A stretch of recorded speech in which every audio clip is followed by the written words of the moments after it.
Students, आज की video में हम डिस्कस करेंगे class 11th chapter 5 complex numbers and quadratic equations. अब कम्प्लेक्स नंबर्स को करने से पहले हम डिस्कस करेंगे रियल नंबर्स को। तो अब आपको पता है ये कौन से नंबर है। नेचुरल नंबर्स ये 1 से स्टार्ट हैं, ये होल नंबर्स हैं ये 0 से स्टार्ट हैं, इंटीजर जिसमें नेगेटिव नंबर्स भी इंक्लूड हैं, रैशनल नंबर्स जिसमें p/q फॉर्म वाले नंबर्स होते हैं और q नॉट इक्वल टू 0, क्योंकि अगर ये 0 होगा तो ये नॉट डिफाइंड बन जाएगा। सिमिलरली इररेशनल नंबर्स जिनकी जो डेसिमल एक्सपेंशन है वो क्या होती है, non repeating non terminating decimal expansion, तो उनको हम क्या बोलते हैं, इररेशनल नंबर्स। और इस सारे सिस्टम को हम क्या बोलते हैं, रियल नंबर्स सिस्टम। तो कम्प्लेक्स नंबर्स में मैं आपको रियल नंबर सिस्टम क्यों बता रहा हूँ, एक्चुअली मैं आपको कनेक्ट करना चाहता हूँ क्योंकि ये सिस्टम हमने पहले भी पढ़ा है, रियल नंबर सिस्टम। अब जो नया सिस्टम हम पढ़ने वाले हैं कम्प्लेक्स नंबर सिस्टम, मैं उससे इसको कनेक्ट करना चाहता हूँ ताकि आपको समझने में आसानी रहे। अब देखो, आपने 10th में ये भी पढ़ा होगा ax² + bx + c। अब ये क्या है, क्वाड्रेटिक इक्वेशन। अब ये क्यों बता रहा हूँ आपको, ये आपको अभी पता लग जाएगा। क्वाड्रेटिक इक्वेशन आपने पढ़ा है और आपको ये भी पता होगा कि हम इस फॉर्मूला से ±b² - 4ac √2a, हम इस फॉर्मूला की हेल्प से इनके रूट्स फाइंड कर सकते हैं। और इसमें डिस्क्रिमिनेंट होता है, डिस्क्रिमिनेंट की वैल्यू होती है, मतलब इसको हम d से डिनोट करते हैं, b² - 4ac। और आपने पढ़ा होगा if d > 0 two different real roots, if d = 0 two real equal roots, और if d < 0 no real roots. अब देखो मेरा कहने का क्या मतलब है, आप ध्यान से देखो, यहाँ पर रूट है, रूट के अंदर क्या है, d, ठीक है। इसको मैं ऐसे लिख सकता हूँ -b ± √d/2a। अगर रूट के अंदर पॉजिटिव, अब इसका क्या मतलब है, पॉजिटिव वैल्यू है तो हमारे पास 2 डिफरेंट रियल रूट्स आते हैं, और अगर 0 है तो भी रियल इक्वल रूट्स आते हैं। और अगर d < 0 है, मतलब इसकी वैल्यू रूट के अंदर अगर नेगेटिव आए, अगर रूट के अंदर नेगेटिव वैल्यू आएगी तो हम क्या बोलते हैं, नो रियल रूट्स। अब इसका क्या मतलब है कि हमारा जो नंबर सिस्टम है, रियल नंबर सिस्टम, उसके पास रूट के अंदर नेगेटिव वैल्यू का कोई भी आंसर नहीं है। मतलब रूट के अंदर नेगेटिव वैल्यू होगी तो उसको हम नॉट डिफाइंड लिखते हैं मैथ्स में in real number system. That means हमें रियल नंबर सिस्टम से भी एक बड़ा सिस्टम चाहिए था जो रूट के अंदर नेगेटिव वैल्यू को डिफाइन कर सके, और वो सिस्टम कौन सा है, कम्प्लेक्स नंबर सिस्टम। देखो, अगर सपोज मैं लिखूँ √4, आप बोलोगे सर इसका आंसर कितना है, 2। सिमिलरली अगर मैं लिखूँ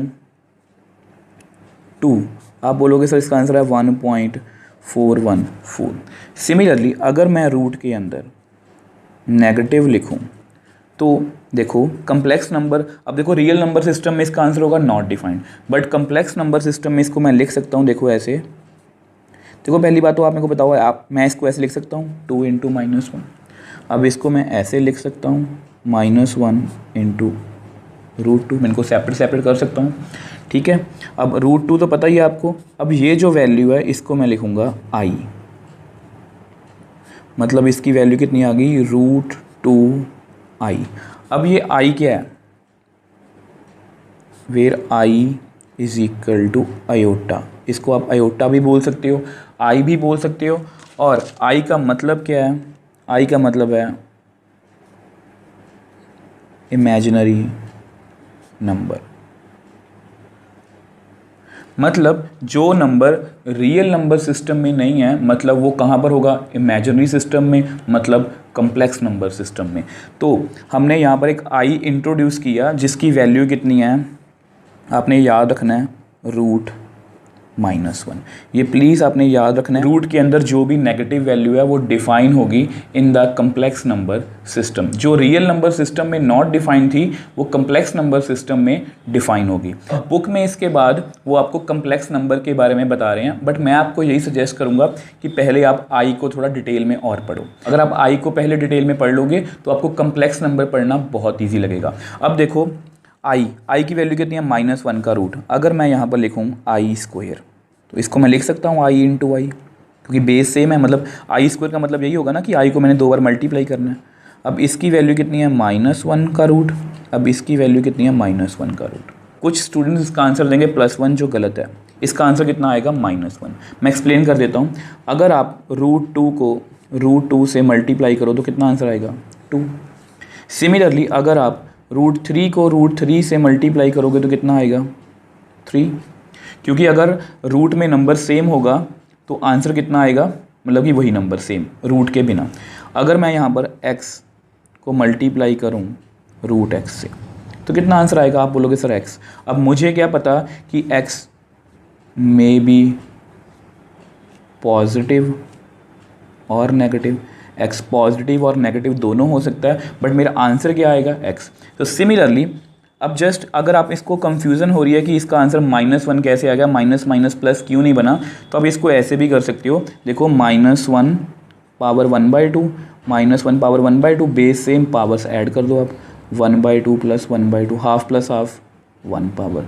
तो इसका आंसर कितना आएगा, -1। Similarly i²। अब i³ को मैं ऐसे लिख सकता हूँ i इंटू i, मतलब इसको मैं ऐसे लिख लूँगा i² इंटू i² की वैल्यू कितनी है, -1 into i। That means i³ की वैल्यू कितनी आ गई, -i। नेक्स्ट i4, इसको मैं लिख सकता हूँ i इंटू i, मतलब इसको मैं ऐसे लिख लूँ i² इंटू i², 2 पावर यहाँ पर 2 पावर यहाँ पर। i² की वैल्यू कितनी है, -1, i² की वैल्यू कितनी है, -1। कितना आंसर आएगा, +1। आज के बाद आपने i की इन्हीं 4 वैल्यूज़ को हमेशा याद रखना है। आप i की जितनी मर्जी बड़ी पावर को सॉल्व कर लो, उनका आंसर हमेशा इन चारों में से ही आएगा। आप चाहे तो चेक करके देख लो। देखो सपोज़ अगर मैं सॉल्व करूं i⁻⁹, ठीक है। अब मैं इसको ब्रेक करने की कोशिश करूंगा। अगर आपने थोड़ा ध्यान से देखा हो, i² और i4, अब इन दोनों की वैल्यू क्या है, रियल नंबर, क्योंकि इसकी वैल्यू कितनी है, -1 जो एक रियल नंबर है, इसकी वैल्यू कितनी है, +1 जो एक रियल नंबर है। तो हम हमेशा कोई भी i की पावर हो उसको हम 2 की पावर में ब्रेक करने की कोशिश करेंगे। जैसे इसको मैं लिख सकता हूँ i8 इंटू i। क्यों लिखा, क्योंकि i8 को मैं लिख सकता हूँ i4 इंटू 2, i4 क्योंकि 4 2 ज़ा 8। अब आपको पता है i4 की वैल्यू कितनी है, 1 का square into i। That means i9 की पावर कितनी आ गई, i। सो अब चाहे चेक कर लो, ये रहा i। सो i9 की वैल्यू कितनी आ गई, i, मतलब -1 का रूट। अब एक और कैलकुलेट करते हैं, कोई बड़ी वैल्यू लेते हैं, जैसे i की पावर 63। अब आपको पता है जो 63 है ये 2 का मल्टीपल नहीं है, तो आप इसको मल्टीपल बना लो। जैसे इसको लिख लो 62 इंटू i। अब ये जो है ये 2 का मल्टीपल है, इसको मैं लिख सकता हूँ 2 इंटू 31 इंटू i, क्योंकि 31 2 सा कितना होगा, 62। अब i² की वैल्यू कितनी है, -1, वो आपको पता है। अब -1 की पावर अगर 31 होगी, मतलब ऑड होगी, तो इसका आंसर कितना आएगा, -1 into i। That means i 63 की वैल्यू कितनी आ गई, -i। आप चाहे चेक कर लो, यही रहा हमारा आंसर, -i। ठीक है। अब ऐसा करते हैं, एक और डिफरेंट केस लेते हैं। वो क्या है, i की पावर -39। तो मैंने माइनस पावर ले ली। अब देखो इसको मैं ऐसे लिख सकता हूँ i⁻39। अब आपको पता है कि ये 2 का मल्टीपल नहीं है, तो इसको आप 2 का मल्टीपल बना दो। इसको ऐसे लिख लो 38 इंटू i। अब देखो ये 2 का मल्टीपल बन गया, इसको आप लिख लो i² इंटू 19 इंटू i। 19 2 ज़ा 38। अब फिर वही बात, i² की वैल्यू कितनी है, -1, 19 इंटू i। -1 की पावर 19 मतलब ऑड कितनी होगी -1, तो -1 इंटू आई, दैट मीन्स हमारा आंसर कितना आ गया 1/-i। अब यहाँ पर प्लीज़ आपने एक बात ध्यान रखनी है, आई को हम कभी भी डिनोमिनेटर में नहीं रखेंगे। अब क्यों नहीं रखेंगे, ये इसका रीज़न मैं आपको बाद में जाके बताऊंगा जब हम कम्प्लेक्स नंबर पढ़ेंगे, बट आपने ये बात आज से ही अभी से याद कर लेनी है कि आई को हम कभी भी डिनोमिनेटर में नहीं रखेंगे। हम क्या करेंगे, रैशनलाइज। आपको पता है रैशनलाइज कैसे होगा, जो डिनोमिनेटर में है उससे आप मल्टीप्लाई और डिवाइड कर दो। यहाँ माइनस था तो मैंने प्लस कर दिया, ठीक है। सो आई इंटू 1 आई इंटू आई स्क्वायर माइनस। अब आपको पता है आई स्क्वायर की वैल्यू कितनी है, -1 माइनस माइनस +1, सो आई आ गया। सो इनकी आइटा की पावर -39 की वैल्यू कितनी आ गई, आई। अब मैंने आपके सामने 3 एग्जांपल्स की, सभी का आंसर हमारा इन्हीं चारों में से आ रहा है, और आपका जो आंसर है आई का वो हमेशा इसी अकॉर्डिंग ही आएगा। जस्ट मैंने आपको यहाँ पर आई को कैलकुलेट करना सिखाया कि आई को हम कैलकुलेट कैसे करेंगे। अब इसके बाद जब आपको आई को अच्छी तरह कैलकुलेट करना आ गया, अब इसके बाद हम पढ़ेंगे कम्प्लेक्स नंबर्स। सो ये है हमारी कम्प्लेक्स नंबर की डेफिनेशन जो आपकी बुक में गिवन है। A number of the form a + ib where a and b are real numbers is a complex number. अब देखो, यानी कि जो भी नंबर a + ib की फॉर्म में होगा तो उसको हम क्या बोलेंगे, कम्प्लेक्स नंबर। जैसे मैं लिखूँ a + ib, अब z क्या है, कम्प्लेक्स नंबर। कम्प्लेक्स नंबर हमेशा 2 पार्ट्स में होगा, उसको मैं ऐसे भी लिख सकता हूँ, देखो z = real part plus imaginary part. जिस नंबर में रियल और इमेजिनरी दोनों होंगे तो उसको हम क्या बोलेंगे, कम्प्लेक्स नंबर। अगर मैं यहाँ पर बात करूँ रियल पार्ट ऑफ z, मतलब इसको मैं ऐसे भी लिख सकता हूँ REZ, ये कम्प्लेक्स नंबर की लैंग्वेज है अपनी। रियल पार्ट ऑफ z कितना होगा, a। अब similarly imaginary part of z, मतलब IMZ, वो कितना होगा, b। अब देखो कुछ स्टूडेंट यहाँ पर गलती करते हैं, वो यहाँ पर IB लिखते हैं, वो गलत है। ये जस्ट देखो I रिप्रेजेंट कर रहा है कि ये इमेजिनरी नंबर है, तो हमारा इमेजिनरी पार्ट कौन सा होगा, B, ओनली B। अब एक एग्जांपल भी कर लेते हैं। Suppose Z = 3 + 4 item. अब इसमें रियल पार्ट आप मेरे को बताओ कितना होगा, आप बोलोगे सर 3। इमेजिनरी पार्ट कितना होगा, आप बोलोगे सर 4। प्लीज़ आपने आइटा साथ में नहीं लिखना। अब एक और एग्जांपल करते हैं। अब देखो यहाँ पर मैंने कोई नंबर लिखा 4 आइटा। अब देखो 4 आइटा मैंने नंबर लिखा है, सो इसका रियल पार्ट कितना होगा। सो अपने प्लीज़ याद रखना है। अब यहाँ पर आप बोलोगे सर रियल पार्ट तो है ही नहीं है। अगर रियल पार्ट नहीं है तो मैं लिख सकता हूँ इसको 0 + 4 आइटा। दैट मीन्स इसका रियल पार्ट कितना हो गया, 0, और इमेजिनरी पार्ट वो आपको पता ही है कितना है, 4। दैट मीन्स अब ऐसा करो, इसको Z1 लिख लो, Z2।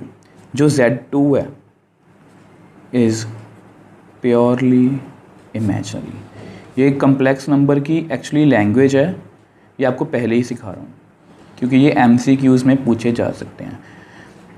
सो Z2 क्या है, प्योरली इमेजिनरी, क्योंकि उसमें रियल पार्ट कितना है, 0। अब सिमिलरली एक और एग्जांपल करते हैं, Z3। सपोज़ यहाँ पर लिखूँ मैं 3, ठीक है। अब आप बोलोगे सर ये कम्प्लेक्स नंबर नहीं है, यस, बट इसको मैं ऐसे लिख सकता हूँ 3 + 0 आइटा। मतलब अगर मुझे कम्प्लेक्स नंबर सिस्टम में इसको लिखना हो तो मैं इसको ऐसे लिख सकता हूँ। सो दैट मीन्स इसका रियल पार्ट कितना आ गया, 3। इमेजिनरी पार्ट कितना आ गया Z का, 0। तो इसको मैं क्या बोलूँगा, Z3 is purely real number. और वैसे भी हमें पता ही है कि अगर 3 क्या है, रियल नंबर है, उसके साथ अगर इमेजिनरी पार्ट नहीं होगा तो उसको क्या बोलेंगे, प्योरली रियल नंबर। एक और एग्जांपल करते हैं। अगर मैं यहाँ पर लिखूँ -3 आइटा + 4 आइटा स्क्वायर। अब वो पूछें कि इसमें रियल पार्ट और इमेजिनरी पार्ट बताओ, तो इसमें स्टूडेंट्स को बहुत कंफ्यूजन होगी। तो इसीलिए मैंने आपको पहले ही आई को कैलकुलेट करना सिखा दिया। अब आपको पता है Z4 को मैं ऐसे -3i, और आइटा स्क्वायर की वैल्यू कितनी है, -1। यानी कि मेरे पास Z4 की वैल्यू कितनी आ गई, -3i -4। और अगर मैं आपको पूछूं कि इसमें रियल पार्ट ऑफ Z4 बता दो, यहाँ पर Z3 लिख लो,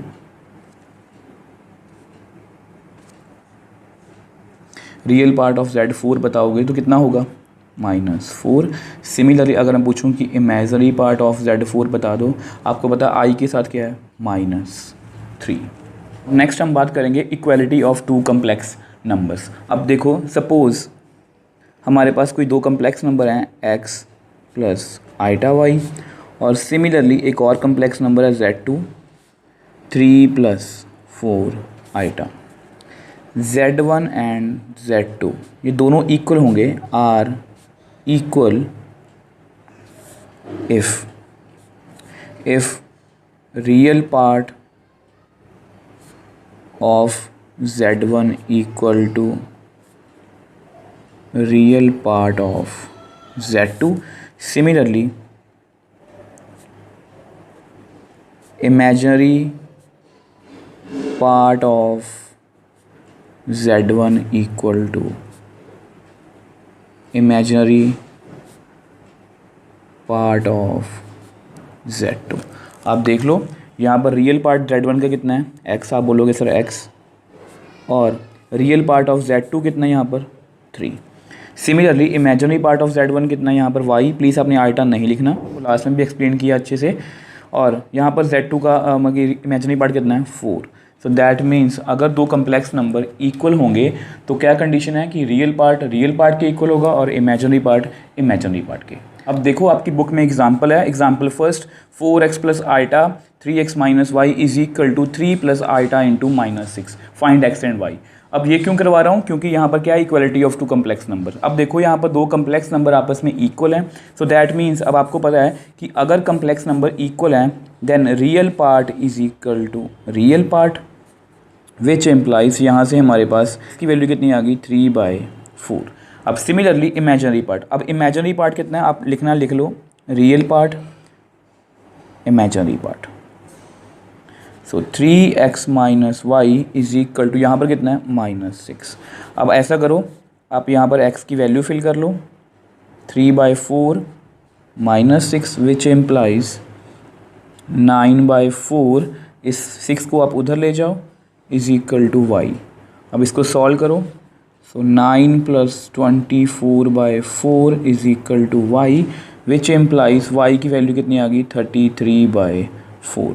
तो देख लो हमने y को 33/4 और x की वैल्यू 3/4 दोनों को कैलकुलेट कर लिया with the help of equality of two complex numbers.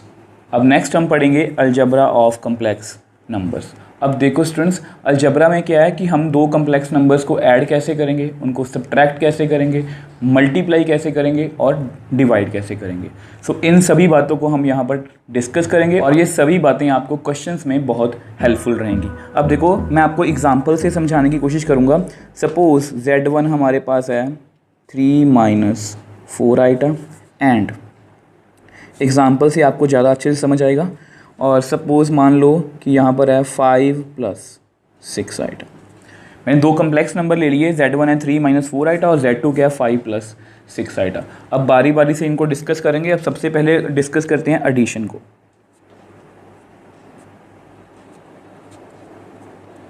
अब देखो हमें इनको ऐड करना है, तो देखो कम्प्लेक्स नंबर्स को हम ऐड कैसे करेंगे। आप लिख लो Z1 + Z2। सो 3 - 4 आइटा Z1 की वैल्यू और Z2 की वैल्यू 5 + 6 आइटा। अब देखो जिस तरह से स्टूडेंट्स हम इक्वलिटी में क्या करते हैं कि real part equal to real part, imaginary part equal to imaginary part, तो सेम यहाँ पर कि रियल पार्ट को हम रियल पार्ट में ऐड करेंगे प्लस, और इमेजिनरी पार्ट को आप अलग से लिख लो, दोनों को आप सेपरेट सेपरेट लिख लो। अब आपको पता है 3 और 5 कितना आएगा 8, और 6 आइटा में से 4 आइटा माइनस करोगे तो 2 आइटा। दैट मीन्स ये मैंने क्या किया, एडिशन। मतलब जब भी हम दो कम्प्लेक्स नंबर्स को ऐड करेंगे तो कैसे ऐड करेंगे, रियल पार्ट में रियल पार्ट, इमेजिनरी पार्ट में इमेजिनरी पार्ट, तो हमारे पास आंसर आ गया। अब नेक्स्ट हम करेंगे सब्ट्रैक्शन की बात, या डिफरेंस कह लो आप, डिफरेंस या सब्ट्रैक्शन एक ही बात है, यहाँ सब्ट्रैक्शन लिख लो। अब ये बहुत ईजी है, जिस तरह से एडिशन थी उसी तरह से हम सब्ट्रैक्शन को भी करेंगे। अब सेम एग्जांपल से करेंगे ताकि आपको कंफ्यूजन ना हो। अब z1 माइनस z2, अब देखो ये कितना है 3 minus 4 iota minus 5 plus 6 iota. अब ऐसा करो, पहले इस माइनस को आप अंदर लेके जाओ, 3 minus 4 iota minus 5 minus 6 iota. ठीक है, अब देखो ना यहाँ प्लस किया तो यहाँ प्लस का साइन डाल दिया, यहाँ माइनस है तो माइनस का साइन डाल दिया। सो अब क्या करेंगे, रियल पार्ट को इकट्ठा कर लो आप, 3 और minus 5 plus minus 4 iota minus 6 iota. तो कितना आंसर आएगा, 3 माइनस 5 माइनस 2। अब ये कितना आएगा, माइनस 10 आइटा। यानी कि अगर मैं इनको सब्ट्रैक्ट करूँगा तो मेरे पास कितना आंसर आएगा, माइनस 2 माइनस 10 आइटा। अब नेक्स्ट हम बात करेंगे मल्टीप्लिकेशन की। Multiplication of complex number. अब देखो मल्टीप्लाई भी बहुत इजी है, जिस तरह से हम नॉर्मल नंबर्स को मल्टीप्लाई करते हैं सेम वैसे ही कम्प्लेक्स नंबर को करेंगे। अब देखो z1 इंटू z2, ठीक है। अब z1 की वैल्यू कितनी है, 3 minus 4 iota into 5 plus 6 iota. अब देखो मल्टीप्लिकेशन बिल्कुल नॉर्मल है, जैसे आपको पता है, सपोज आपके सामने ये एग्जांपल है, ये रियल नंबर्स हैं, 2x प्लस वाई इंटू ए प्लस बी। आप क्या करोगे, पहले 2x को a प्लस बी से मल्टीप्लाई करोगे और फिर y को a प्लस बी से। इस तरह से हम मल्टीप्लाई करते हैं और बाद में 2ax plus 2bx, similarly ay plus by। अब उसी तरह से हम यहाँ पर मल्टीप्लाई करेंगे। देखो कैसे, अब पहले 3 को करेंगे, 3 को किससे करेंगे, 5 प्लस 6 आइटा से। सिमिलरली बाद में माइनस 4 आइटा को किसके साथ, 5 प्लस 6 आइटा के साथ। अब मल्टीप्लाई कर लो, 3 5 ज़ा 15, 3 6 ज़ा 18 iota minus 20 iota minus 24 iota square. अब देखो क्या करेंगे, 15 प्लस 18 आइटा माइनस 20 आइटा। अब देखो मैंने आपको पहले ही आइटा स्क्वायर की वैल्यू बता दी थी कि आइटा स्क्वायर की वैल्यू कितनी होती है, -1। तो आप यहाँ पर फिल कर लो, आप यहाँ पर लिख भी सकते हो, बिकॉज आइटा स्क्वायर की वैल्यू कितनी है, -1। अब ये माइनस माइनस प्लस बन जाएगा, 18 आइटा माइनस 20 आइटा प्लस 24। अब क्या करो, अब रियल पार्ट को इकट्ठे कर लो, जो भी हमारा रियल पार्ट है, और जो भी हमारे इमेजिनरी पार्ट हैं उनको अलग से लिख लो। तो यहाँ पर कितना आएगा, 39 प्लस, और यहाँ पर कितना रहेगा, -2 आइटा। मतलब जैसे मैंने मल्टीप्लाई किया तो हमारे पास कितना आंसर आ गया, 39 माइनस 2 आइटा। अब देखो आपके सामने ही है, जैसे हम रियल नंबर्स को ऐड सब्ट्रैक्ट और मल्टीप्लाई करते हैं सेम वैसा ही हम कम्प्लेक्स नंबर में भी करते हैं। अब जो इसकी डिवीजन है वो थोड़ी सी डिफरेंट है, उसको हम नेक्स्ट पेज पे करेंगे। देखो सेम एग्जांपल से हम डिवीजन करेंगे, z1 is equal to 3 minus 4 iota, z2 is equal to 5 plus 6 iota. आप लिख दो z1 divide by z2, 3 minus 4 iota 5 plus 6 iota, where z2 not equal to 0, क्योंकि अगर ये 0 होगा तो ये नॉट डिफाइंड हो जाएगा, समथिंग अपॉन 0। अब देखो इसको डिवाइड कैसे करना है, आपको वीडियो की स्टार्टिंग में याद होगा मैंने आपको बताया था कि हम आइटा को कभी भी, मतलब आई को कभी भी हम डिनोमिनेटर में नहीं लिखेंगे। अब उसका रीज़न क्या है, देखो सपोज़ मैंने आपके सामने कोई कम्प्लेक्स नंबर लिखा 3 प्लस 4 आइटा। अगर मैं पूछूँ कि इसका रियल पार्ट कितना है, आप बोलोगे सर 3, इमेजिनरी पार्ट कितना है, आप बोलोगे सर 4। सपोज़ अगर यही कम्प्लेक्स नंबर मैं दोबारा से लिखूँ z1 by z2, 3 minus 4 iota upon 5 plus 6 iota. अगर मैं इनको सेपरेट करूँ, 5 plus 6 iota minus 4 iota upon 5 plus 6 iota, मतलब मुझे रियल पार्ट और इमेजिनरी पार्ट बताने में थोड़ी सी मुश्किल होगी, तो इसलिए हम कभी भी आइटा को डिनोमिनेटर में नहीं लिखेंगे। और अब से आपने याद रखना है कि जब तक हम कम्प्लेक्स नंबर पढ़ेंगे, जब भी हमारा आइटा जो डिनोमिनेटर में आएगा तो उसको हम क्या करेंगे, रैशनलाइज। अब देखो रैशनलाइज कैसे करना, आपको याद होगा हमने क्लास 10th में भी पढ़ा था।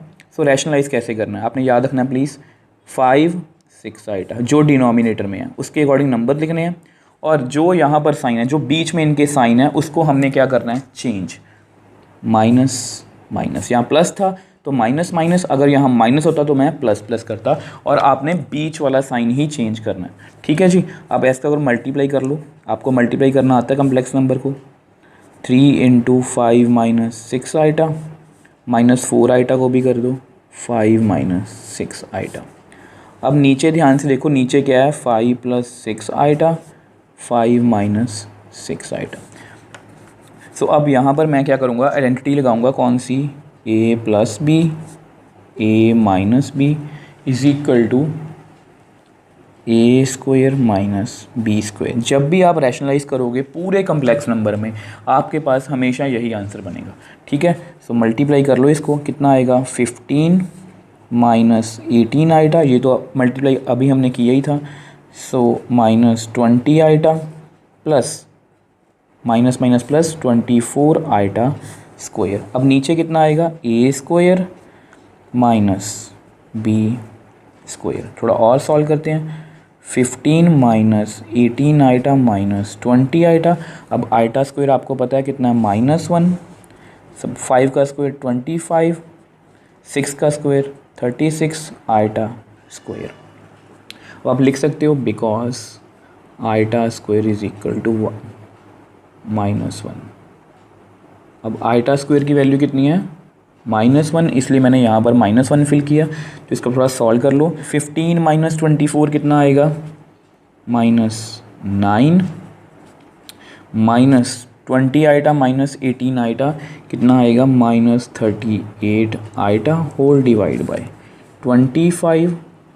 अब आइटा स्क्वायर कितना अगेन, -1, थोड़ा और सॉल्व कर लो, -9 minus 38 iota whole divide by 25 plus 36। थोड़ा और सॉल्व करो, -9 minus 38 iota whole divide by 6 और 5 11, 161। दैट मीन्स जो हमारी डिवाइड की वैल्यू है वो कितनी आई, -9 बाई 61 माइनस 38 आइटा बाय 61। सो आपके सामने ही है हमारा रियल पार्ट कितना आ गया, -9 बाई 61, और इमेजिनरी पार्ट कितना है, -38 बाई 61। तो इस तरह से हम डिवीजन को करेंगे। और आज के बाद आपने ये बात याद रखनी है कि जब भी आपके पास डिनोमिनेटर में आई या आयोटा आएगा तो उसको आप हमेशा क्या करोगे, रैशनलाइज। अब देखो स्टूडेंट्स, ये जो चैप्टर है हमारा कम्प्लेक्स नंबर, ये फुली कैलकुलेशन बेस्ड है। तो इसलिए मैंने आपको एडिशन, सब्ट्रैक्शन, मल्टीप्लिकेशन और डिवीजन एग्जाम्पल से समझाने की कोशिश की है, ताकि आप अच्छे से समझ भी पाओ और उनको क्वेश्चंस में इम्प्लीमेंट भी कर पाओ। नेक्स्ट हम डिस्कस करेंगे modulus and conjugate of a complex number. अब देखो एग्जाम्पल से समझते हैं। सपोज लेट z कोई कम्प्लेक्स नंबर है x plus iota y, where x real part है, y क्या है, इमेजिनरी पार्ट। अब देखो मॉडुलस क्या है, मॉडुलस, इसको हम क्या बोलते हैं, मॉडुलस। अब देखो मॉडुलस का मतलब क्या है, आपको पता होगा कि हमने रिलेशंस एंड फंक्शंस में भी मॉडुलस फंक्शन को पढ़ा था। अब उसमें मैंने आपको डिटेल में समझाया था कि मॉडुलस फंक्शन क्या होता है, कि हम x की कोई भी वैल्यू फिल करें, हमारे पास हमेशा आंसर कौन सा आएगा, पॉजिटिव नंबर, या आप ऐसा भी बोल सकते हो non negative real number. Same यहाँ पर इसकी वैल्यू कितनी आएगी, नॉन नेगेटिव रियल नंबर। अब नॉन नेगेटिव रियल नंबर्स कौन से होते हैं, number greater than equal to 0। ये सभी नंबर कौन से होते हैं, नॉन नेगेटिव रियल नंबर्स। अब ठीक है, अब इसको कैलकुलेट कैसे करेंगे हम, देखो इसको कैलकुलेट करेंगे, रियल पार्ट का स्क्वायर प्लस इमेजिनरी पार्ट का स्क्वायर अंडर रूट। अब चेक कर लो, जैसे यहाँ पर कितना है, रियल पार्ट x और इमेजिनरी पार्ट कितना है, y। प्लीज़ कुछ स्टूडेंट यहाँ पर गलती करते हैं कि वो यहाँ पर आइटा y लिखते हैं और आइटा स्क्वायर कितना होगा, -1, वो गलत है। आपने जस्ट इमेजिनरी पार्ट लिखना है। इमेजिनरी पार्ट कौन सा है, हमारा y। तो इस तरह से हम मॉडुलस को कैलकुलेट करते हैं। देखो स्टूडेंट, ये जो कंसेप्ट है मॉडुलस का, ये जो कंसेप्ट है, इसके क्वेश्चंस जो हैं वो हमारी नेक्स्ट एक्सरसाइज में है, मतलब 5.2 में। तो इसलिए इसको मैं दोबारा से डिटेल में हम डिस्कस करेंगे एक्सरसाइज 5.2 में, क्योंकि वहाँ हम आर्गन प्लेन पढ़ेंगे और आर्गन प्लेन में हम इसको दोबारा से डिस्कस करेंगे। अभी के लिए आप इतना याद रख लो कि मॉडुलस की वैल्यू कितनी होती है, real part square plus imaginary part square under root. अब देखो एग्जांपल भी कर लेते हैं एक। सपोज हमारे पास है -3 + 4 आइटा। देखो इसका मुझे मॉडुलस फाइंड करना है, तो कैसे करूँगा, रियल पार्ट का स्क्वायर प्लस इमेजिनरी पार्ट का। प्लीज़ आपने आइटा नहीं लिखना है यहाँ पर। कितना आएगा 9 + 16 रूट, दैट मीन्स 5। अब आपके सामने है जेड मॉडुलस की वैल्यू कितनी आ गई 5, जो क्या है नॉन नेगेटिव रियल नंबर। अब नेक्स्ट हम पढ़ेंगे, देखो लेट z = x + i/y। अब z के ऊपर बार, अब इसको हम क्या बोलते हैं कंजुगेट। अब ये बहुत इजी कंसेप्ट है।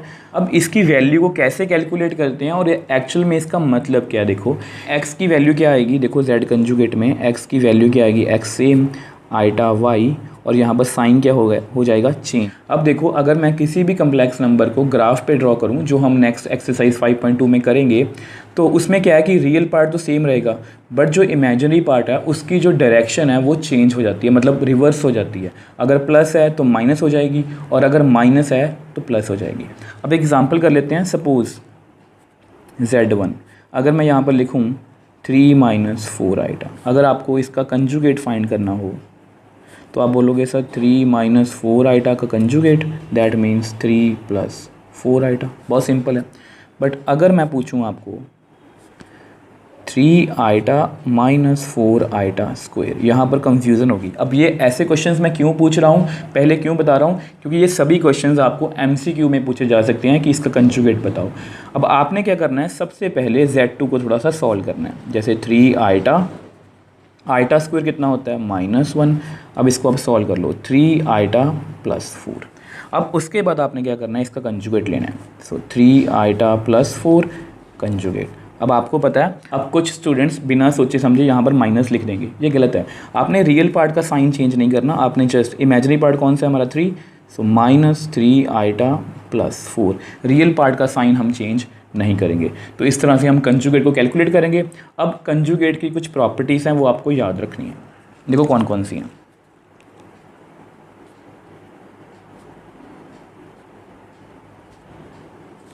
देखो फर्स्ट प्रॉपर्टी कि अगर Z1 और Z2 होल का कंजुगेट है तो इसका आंसर कितना आएगा Z1 कंजुगेट + Z2 कंजुगेट। मतलब मैं ऐसे कर सकता हूँ। सिमिलरली सेकेंड, अगर Z1 - Z2 का होल का कंजुगेट है तो इसका आंसर कितना आएगा Z1 कंजुगेट - Z2 कंजुगेट। ये आपको प्लीज़ याद रखना है।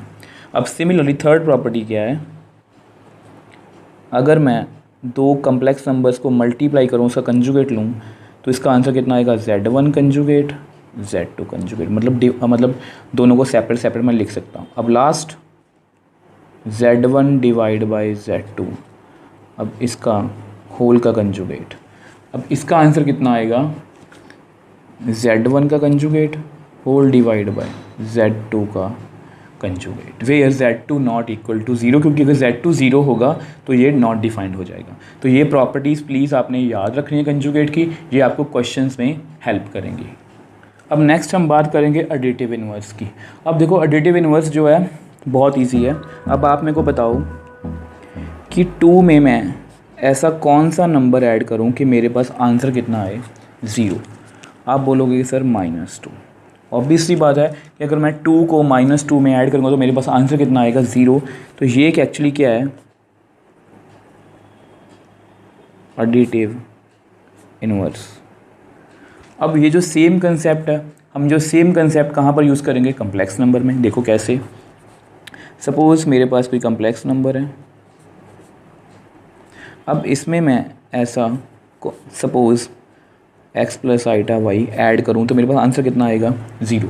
वैसे आपको बिना सोचे समझे ही पता है कि अगर मैं x की वैल्यू यहाँ पर लूँगा तो -3 और -4 आइटा। आप ऐसा करो, इसको उधर ले जाओ। So x + iota y = -3 -4 iota, that means x = -3 y = -4। आपके सामने ही है कि अगर आप इस कम्प्लेक्स नंबर में -3 ऐड करोगे तो कितना आंसर आएगा 0, -4 आइटा ऐड करोगे कितना आएगा 0। तो ये हमारा क्या है additive inverse. So -3 - 4 iota is additive inverse of 3 + 4 iota. आप ऐसा कोई भी क्वेश्चन कर सकते हो, जस्ट आपको साइंस को रिवर्स करना है। ठीक है जी। अब ये जो क्वेश्चन है ये आपको 1 मार्क में MCQ में पूछा जा सकता है। अब नेक्स्ट हम बात करेंगे मल्टीप्लिकेटिव इन्वर्स की।